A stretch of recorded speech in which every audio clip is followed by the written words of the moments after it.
and resume that now. So we are recording. Welcome today. I am happy to get to see many of you again. I haven't seen you in a while.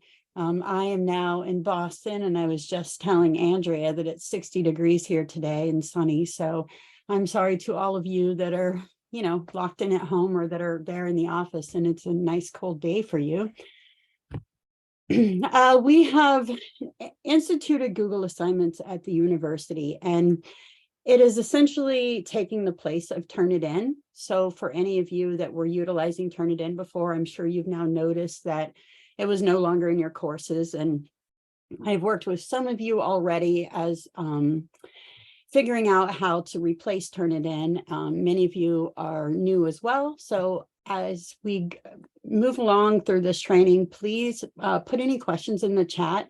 I don't have anyone here who's helping me monitor this, so I will watch them as I pause and look at your questions, and know that I think there'll be many questions that you'll have along the way that throughout the next 45 minutes. Hopefully I get to all of them by the end. So again, feel free to put them in the chat, or I'll take strategic breaks to stop and ask you if you have any questions. And I hope that by the time I get to the end, that any of your questions will be answered anyway if you don't ask them. I'm going to share my screen now, and I do have videos. So if for any reason you don't hear this video, please someone just chime in and let me know. To educators everywhere, we know you're busy, so we'll keep this brief. Google created a new tool just for you. Assignments. It integrates directly into your LMS to give educators a faster, simpler way to distribute, analyze, and grade student work using the collaborative power of Google Drive and Docs. As you create the assignments in your LMS, upload files, templates, or worksheets, and easily make a copy for each student to work from. And you may have thousands of those, or at least it feels like it sometimes. Assignment saves you time, so you can balance all the important stuff, like this guy, and invest more in your students. Assignments lets you jump right in when something goes off course. Feedback is a snap with commenting. There's even a bank of your most frequently used comments. Provide richer feedback to help your students grow. Built-in rubrics make communicating expectations easy. Help your students do their best work with originality reports that compare work with web sources and books, and also other students. Assignments brings your favorite tools together, making Google Docs and Google Drive compatible with your LMS. You work hard. Get some of your valuable time back with assignments.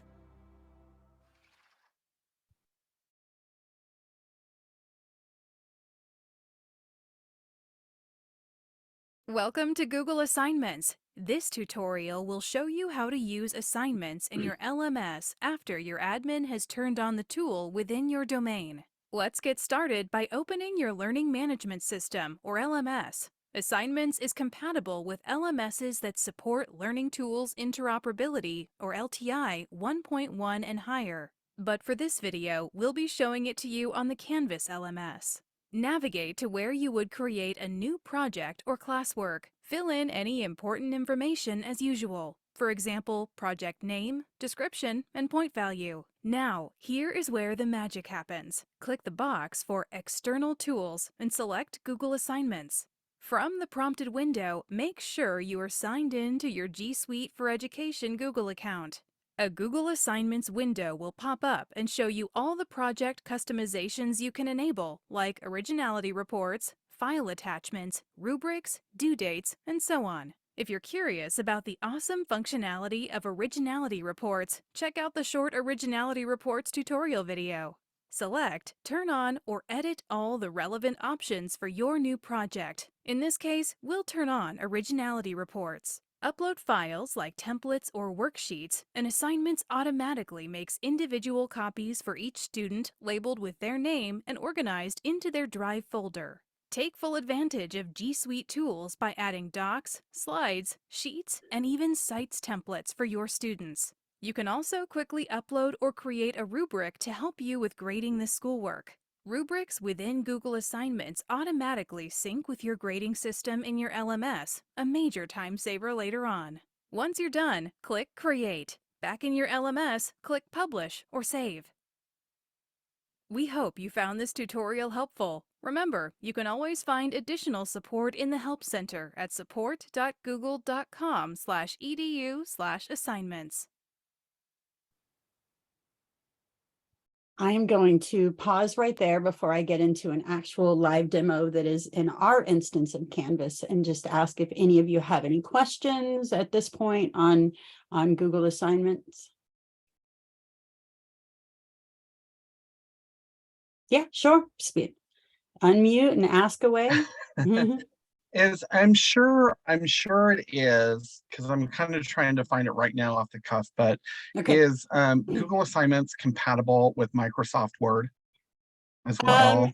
It is in a sense. And that's why I really want to get into our live demo, because of our duplication process and the way that we use master courses, we do have a few little things that are not quirky, but a little bit different for us. And there is a way that you can use Word, and I will pause in a couple minutes to talk about that in the live demo, because it's where you get to the part where you can have students either just upload it and you grade it via SpeedGrader, or you upload it and you grade it via Google Docs. So this will really become a choice for you on how you want to grade it or how you want to have your students submit. So the answer is either. Good, thank you. Yes, and I will absolutely make sure I pause and point out the section of our Canvas where you would make this choice. Okay, thank you. You're welcome. Any other questions that you might have before I get started on the live demo? Okay, with that, I'm going to share my screen one more time. And so from within our section or our instance of Canvas, all you will need to do is just click on your assignment section, and then just the plus sign for add an assignment, just like you would any other assignment. You would name it however you want. You would add the instructions just as you normally would, assign your points, groups. Nothing here changes. The only thing, the first thing that you would need to do is the submission type is the external tool. It would default here to no submission. You would change it to external tool. And then in the next section, you would click find and scroll down to find Google Assignments LTI 1.3. From here, it's going to come up. If you happen to be logged into another version of Google, it will come up, and it may come up if you're logged into your personal and say that, and you can just select switch account. You do need to be into your, generally it's your ID number at park.edu that you'll be logged in when you're using Google. You'll need to be logged into that for it to recognize that you do have access to our Google for Education account. So again, you will need to be logged into your Park University Google account. And then once you click continue, or it may automatically default to this screen if you're only logged into your Google account. This is where you have some choices. So if you were a Turnitin person and you're here because you care about Turnitin and where did it go, this is where you want your check plagiarism, your originality reports to be turned on. We are only allowed 5 per course, not per instructor, just per each section, and once it duplicates out, it's clean, it's 5 new ones, but we are only allowed 5 per course without a paid license. So select continue on that if you do want to use it like we did Turnitin, and I'll get more into what those those originality reports look like in just a few minutes and how you use them from both the faculty and the student side. Your next section is to attach, and you can utilize, if you're a Google Drive user, you can utilize your Google Drive and you can just pick and add things that are already there. You can create new things. It is Google driven, so it's new doc, new sheets, new slide, that if you want to give something to your students to work from. That the files, you don't have to attach anything there. It's just if you choose to give your students a doc to work from to begin with. And then this is where you have the option of choosing Canvas Speed Grader.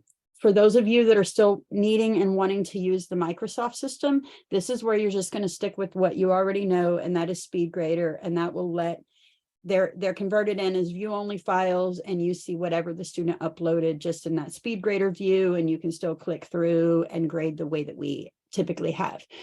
And Google Assignments is that you can utilize it via Drive using doc, sheets, slides. Greg, I see you have your hand raised, so feel free to pop on and ask your question.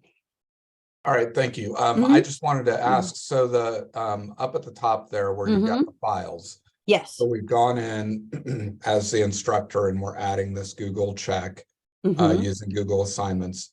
If if we've already got a Canvas shell, it's already set up with the assignment and what the student needs to do. We don't have to attach this here. It's already going to be associated there, correct? Right. You would just Okay.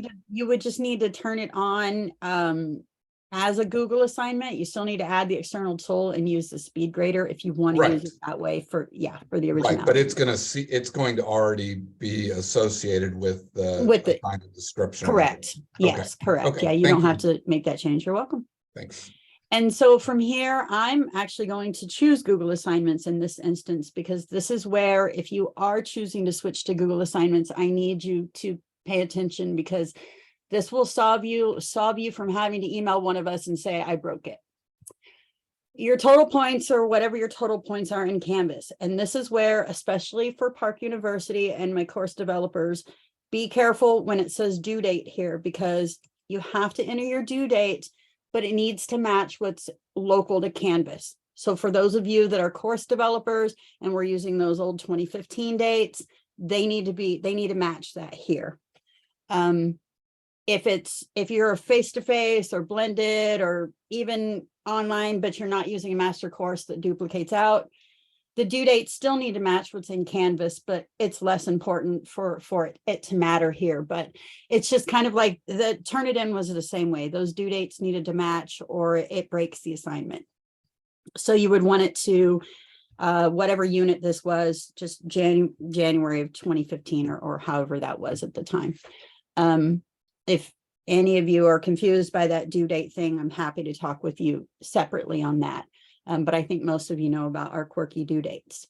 The other thing that you can choose to do here is to add rubrics. You can create rubrics, you can reuse existing rubrics, or if you are a Drive user, or even if you have them in Excel, you can upload them into Google Drive and import it directly from Sheets. So you have some options on grading with the rubric. And I'll play you a demo video in a couple of minutes that shows you how more in depth how those rubrics work and how it will, either option here will backfeed your gradebook in Canvas. Google Assignments option will, Canvas Speed Grader both will. So you still get that nice option of grading it here and it going into your gradebook directly. I'm going to leave the rubric alone. I'm sorry. And then from there, once it saves, and then it defaults back to this configure external tool screen for, it's just a Canvas quirk. You just hit select and it'll bring you back here. Again, this was the piece where we need to make sure those due dates are happy with each other. So this one here and then the one in there, just make sure, again, course developers make sure that they're those old dates. And then it's just the same traditional way that you would do it. You can save it if you just want to keep it as a draft for now. You can save and publish it so that the students can then see it. And then once that happened, it appears here.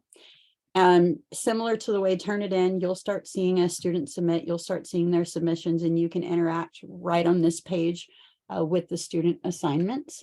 We had the originality reports on, so in just one moment, I'll show you how those looked. I'm going to stop my share and give you a chance once again, if you have any questions or anything that I didn't cover yet and you want to ask about, feel free.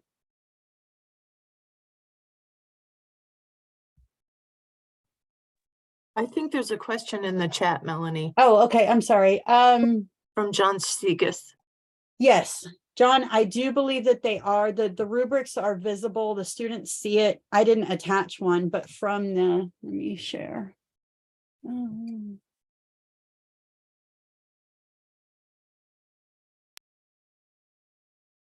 From the student view over here, I think it might freeze me out on the student view. This is why I chose really not to do it as a live demo, because it starts to not like that I keep switching accounts back and forth, but let's see.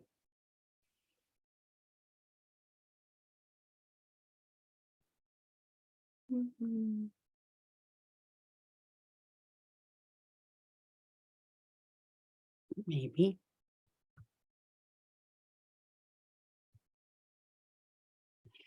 So, John, for your question, I didn't attach one to that, but this would be a student view where it would come up. And if I had the rubric there, it would have the option to let the students view rubric. It's another little blue button. And then for the students, it just looks like this. They come over here on their side. They have the option to then add the file or create their response or work from yours. And then they get to run an originality report. Now, students have, and I may have already broken this for this. I have a recording for you that I'm going to show you, because again, doing live demos when we're limited makes it hard when I switch back and forth. And it's telling me I've already used my, well, no, maybe it's saying I still have 3, but that's a good example that the students only have 3 times that they can run this report. So for me as a student, it's running this report over here, and just a second.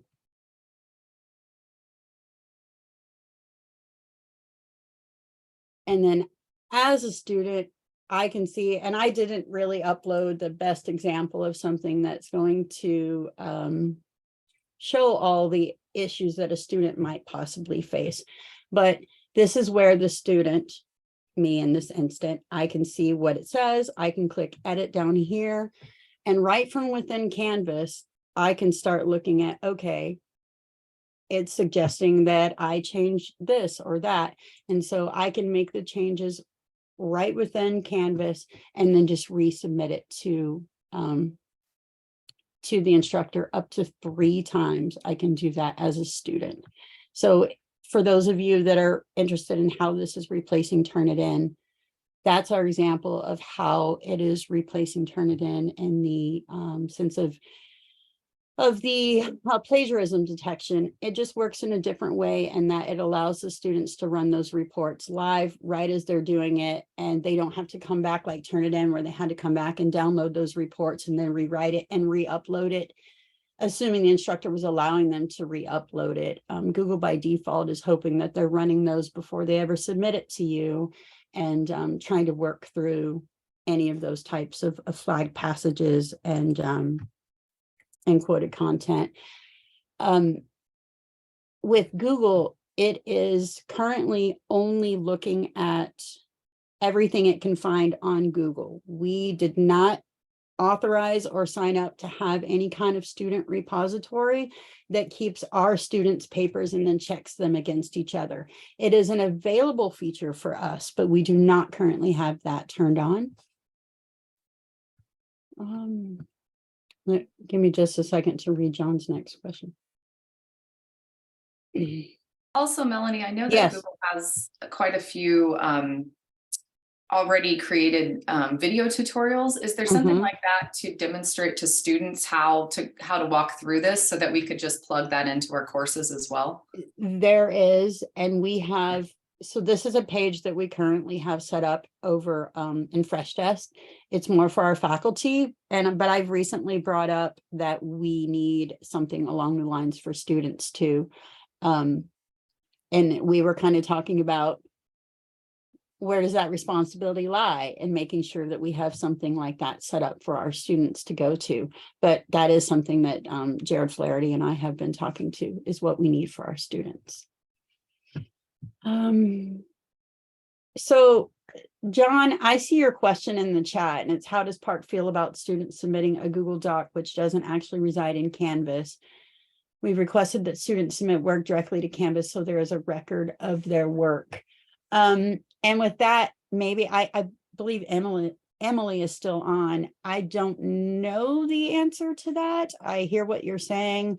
I think Google is used very heavily across Canvas in multiple different departments. So I haven't ever heard anything or talked to anyone about if we have any specific policy that we're thinking.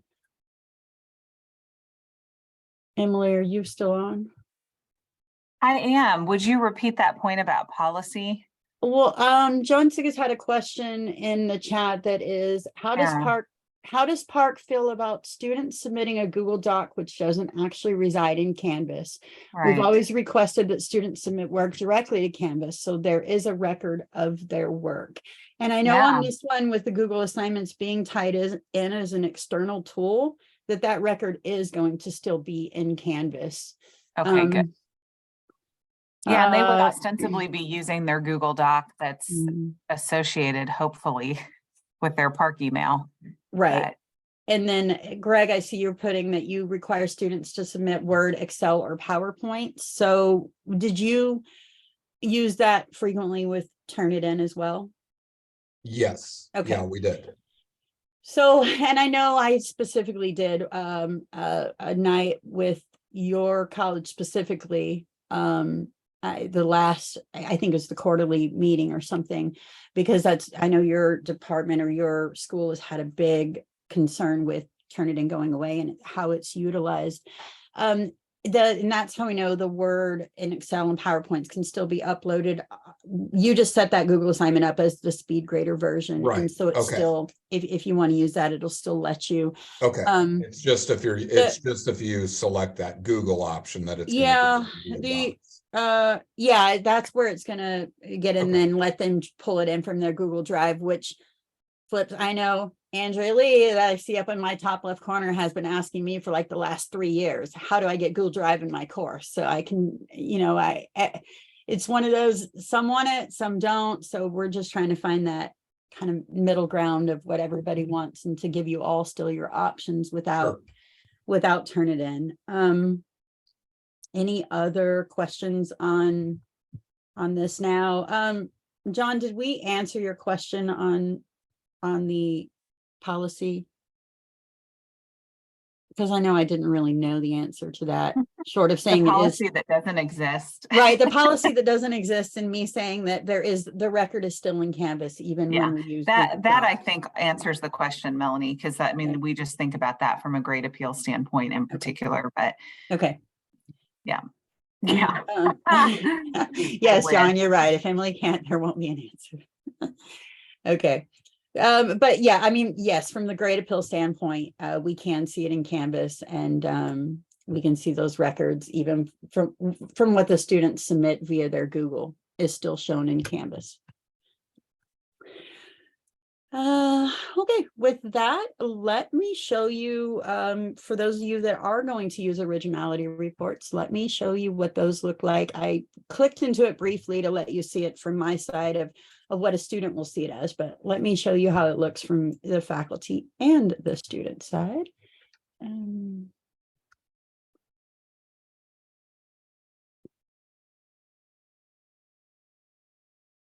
How you can use originality reports, which are available in Google Assignments as well as Google Classroom. To get started, make sure originality reports are turned on for that particular project. You can enable originality reports when you create a new project or after a project has been assigned. In this example, we'll be in an existing project and assignments where we need to turn on originality reports to assess plagiarism as a student and as an instructor.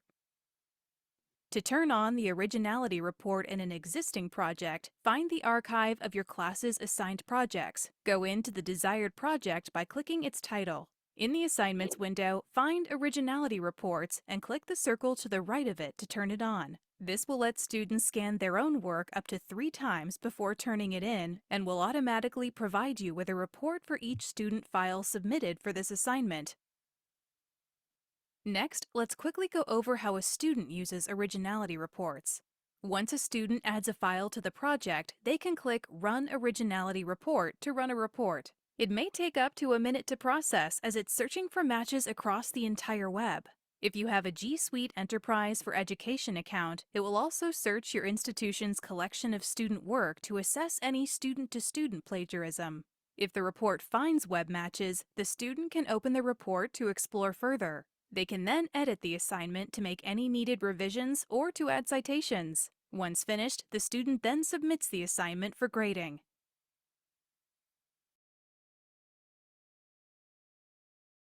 Now we'll take a look at how the instructor can use originality reports. When you open a submission, you'll see the file name listed in the right panel. If the report found any passages that might be plagiarized, the number of flagged passages will be listed under the file name. Click the notification to see the report.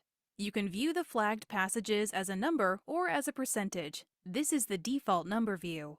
The flagged passages in the document are highlighted in gray. To examine flagged passages, click the highlighted text to display the student's passage right above the web match in the right column. Click the link under the web match to go directly to the online source for further exploration. Originality reports surface matches existing on the World Wide Web, and for G Suite Enterprise and Education users, it also surfaces matches within your school's student work repository, but it's up to you to determine if intentional plagiarism has occurred. Educators have access to up to 5 runs per course. For example, if they wanted to check for plagiarism on midterm papers, final papers, and group projects, those could be the 5 runs. For unlimited scans, your school needs to have a G Suite Enterprise for Education account. We hope you found this tutorial helpful. Remember, you can always find additional. And one more.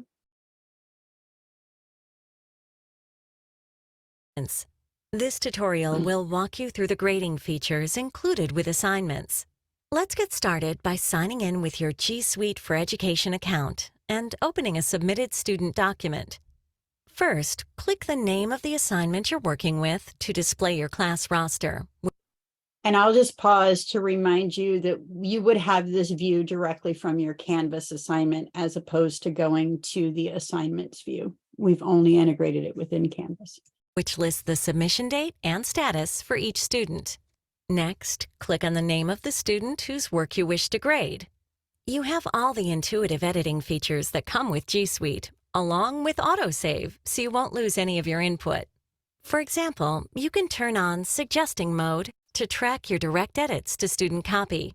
You can add comments by selecting copy and then clicking the Add Comment button that appears on the right edge of the document. Enter your feedback into the comment box or type in a keyword to bring up frequently used feedback in your comment bank. Select a saved comment from the bank and click it to add it to the comment box. You can add to your comment bank by clicking Add to Bank in the right column. In the dialog box, type in your new comment and then click Add. You can quickly jump to another student by clicking the down arrow here to open your roster. Use the category buttons to sort by first name, last name, or submission status. If you turned on originality reports for this assignment, you'll see in the right column which files submitted by the student include passages that match copy found online. Click Flagged Passages under the file name to open the report. The flagged passages in the document are highlighted in gray. You can click a passage to display it above the web match in the right column. Click the link under the web match to go directly to the online source for further exploration. To learn more about originality reports, watch the separate tutorial on that topic. If you set up a rubric for this assignment, click the rubric icon here to display the criteria in the right column. You can assign a point value to each criterion by clicking on the scale below the criterion name. The points will tally in the total grade box at the top. Enter general comments in the overall feedback section. When you're finished grading, you can send the assignment back to the student by clicking the Return button in the upper right-hand corner of your screen. When the drop-down menu appears, select Return this submission. Or you can select Return multiple submissions. When the list of students appears, select individual students or select all students by checking the box at the top of the list. Click Return to send the submission back to the selected students. Coming soon, you will be able to download your grades as a batch to Sheets or a CSV file. You can then upload the document to your Learning Management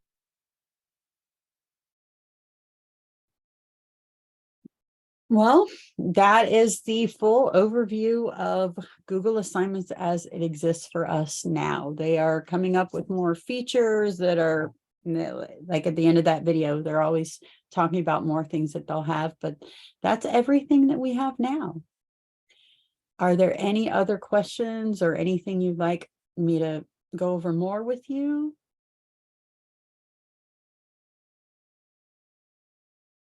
Okay, so with that, I will ask anyone who wasn't using Turnitin or isn't using Google Assignments if you would like to talk about how you could see yourself using assignments within your own classrooms.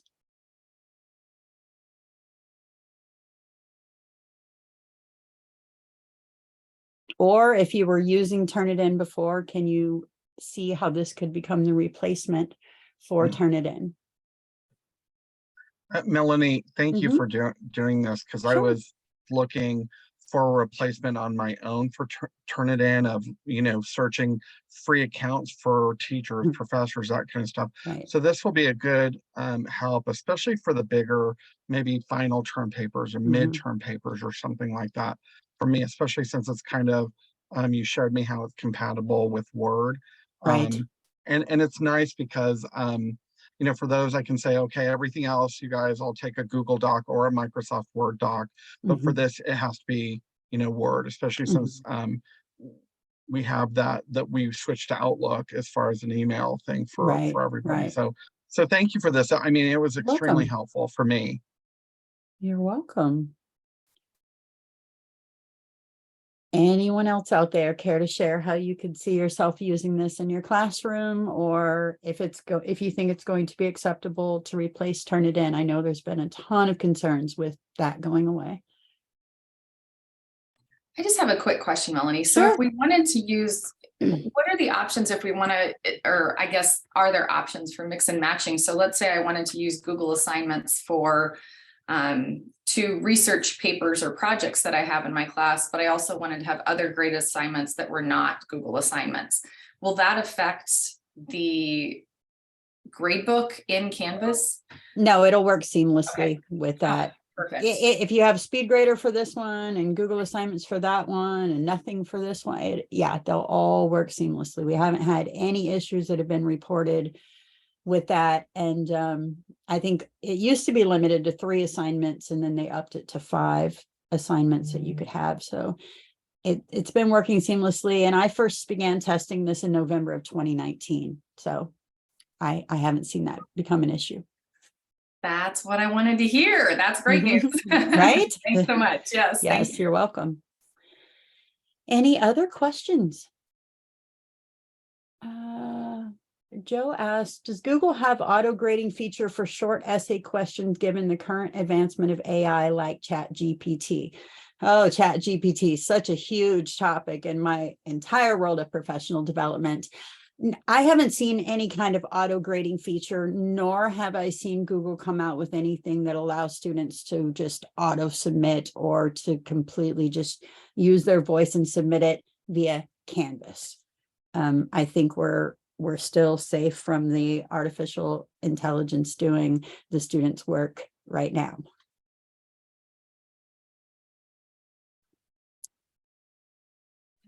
One additional question, sorry, now that I keep Yes. having a little more time to think through it. No, You you're said fine. that the students can submit, is it 3 or 5? So we can create 5 assignments. Okay. Each assignment, so each of those 5 allows the student 3 submissions with originality reports. Okay. So they can check their work 3 times per assignment, so 15 times per course. Okay, gotcha. Thank you so much. You're welcome. And I know that they talked a lot about it being a license required for certain things. If anyone's department is wondering about those licenses because you are going to use more than 5, they are $25 per user per license. We can buy 1 or 1,000. If one person says they need that in their department for more originality reports, it would be $25. So Google, Melanie, yes. excuse me. Yeah. When you say 5 of the reports per Mhm. course, Mhm. so if I teach CJ 100 online and face-to-face, Mhm. is that just? It's 5. It recognizes it based on the SysID, so the unique ID number from Canvas. It says this is a unique Canvas course. So as long as your face-to-face section and your online section are two different sections in Canvas, it will automatically recognize that as 5 per course. So, yeah. Thank you. You're welcome. I also think what we could do in FCI is maybe put on our 2-minute mentors, I'll put that in the chat. We can have a separate section just dedicated to the Google assignments where we could put those videos for faculty and also for the students. Because I know for myself, I definitely want a tutorial for my students to be directly linked to my class if I'm going to use this. So maybe what we can do, obviously I'll share the link below in the chat. They're not up yet, but following this really great presentation by Melanie, I think we could easily make that happen and put that there to make it easier to find and access for faculty and make it easier for you guys to just plug that in. And in the interim, I'm going to drop in the chat. I showed the Fresh Desk articles where we do have these videos or something very similar. You could get to the same conclusion with what's there. If anybody wants to grab that link to circle back to later, if you're trying to add this. And then with that, know that as of January 1st of this year, I am now on the Faculty Center for Innovation, and I am available for any type of one-on-one training. So even if today at the end of this, you still aren't comfortable and you'd like for me to sit with you, we can share a screen and go through your own Canvas courses or help you get things set up. Just feel free to shoot me an email. I'm dropping my email in the chat right now, and we can get a separate time set up if you feel like you'd like more. But with that, if you don't have any more questions, I'm going to give you back 8 minutes of your life. Thank you, Melanie. You're welcome. Thanks so much, Melanie. This is really Sure. great. Thank you very much. Sure. You're welcome. Thank you. Good to see you all. Stay warm.